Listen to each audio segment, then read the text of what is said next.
Jex, I never really asked you this, but when I was diagnosed with prostate cancer, how did you feel? How did you take it? As I said before, I felt numb. Couldn't believe it.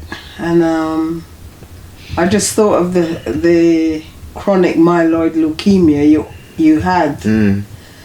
And I was wondering also how that would be affected. And just wondered how you were going to cope. I always felt that it wasn't something that you'd be gone soon. You mean die? That's right. But I didn't want to say that to you. Mm. You know, it was just so much in a short space of time. And not only that, because they could have done something if they had contacted you earlier, years before, and not waited. A lot more could have been done. Yeah, but even looking, I was very angry. I think it took me over a year to accept that I had prostate cancer. Because as you just said, in my mind, my head, my heart, it should not have happened. For 4.5 years in the wilderness, should not have happened. Because of someone's negligence. And I'll be honest, it was hard for me going around feeling the pain, having pads on, wetting myself. Even the embarrassment, I didn't really take that in, but it was hard, it was painful. Yeah, so thank you for being there for me. But now we're in this Cancer Don't Let It Win group. We are, yes, you used to come with me to some of my hospital visits, but now we're in a group, you're with me all the time. But I just felt the anger, and I felt at one point that you just wanted to do it on your own. And that's why I wasn't probably present at all your appointments. But I'm glad to say I think I went to the majority of them. It was a time where I was also sorting out in myself what would happen to me if things did go drastically wrong. Because when they told you about the radiotherapy or the chemotherapy, you were so anti that I wondered if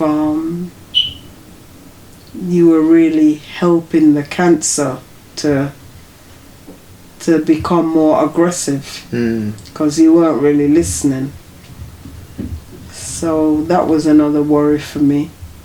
Yes, I felt it every time you said you had an accident. If I saw your clothes are wet, that's why I just used to tell you, just take them off, have a shower, put them in the washing machine. And I made very little of it. That you did? Because I felt it to my core when you came in and said, oh, I've had another accident. I felt it. Yeah. As you said, the radiotherapy, from the moment I didn't want to know. It's only after joining Cancer Don't Let It Win, I sort of mellowed to the idea that I went and spoke to the surgical oncologist, and yes, then I had my 20 sessions of that.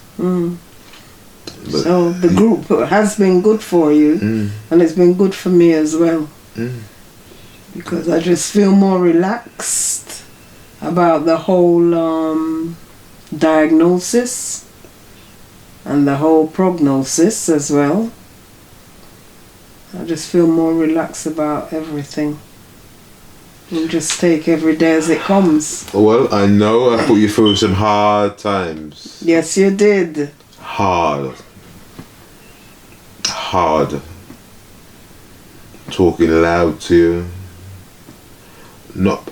I recognize I wasn't being myself because although you said I'm bombastic, but I'm harmless. But I think being diagnosed with prostate cancer on the medication and the side effects of the medication really affected my mental state, my mental being, my mental outlook of life. True. My old worldviews change, but my faith in God never change. Yeah, our faith has kept us. My faith never change, and I believe God has kept me and He's healing me by keeping me. But I always said that from you had the CML, that God has kept you. I've always told you that, and even when you got the prostate cancer diagnosis, I said God is keeping you. I've always said that because I know as a nurse, medication, radiotherapy, chemotherapy, some people don't survive. But you know, I know God has been keeping you. Well, I thank you to know that you have been on the walk with me, and we are still walking together. That's right. As two advocates for cancer, don't let it win.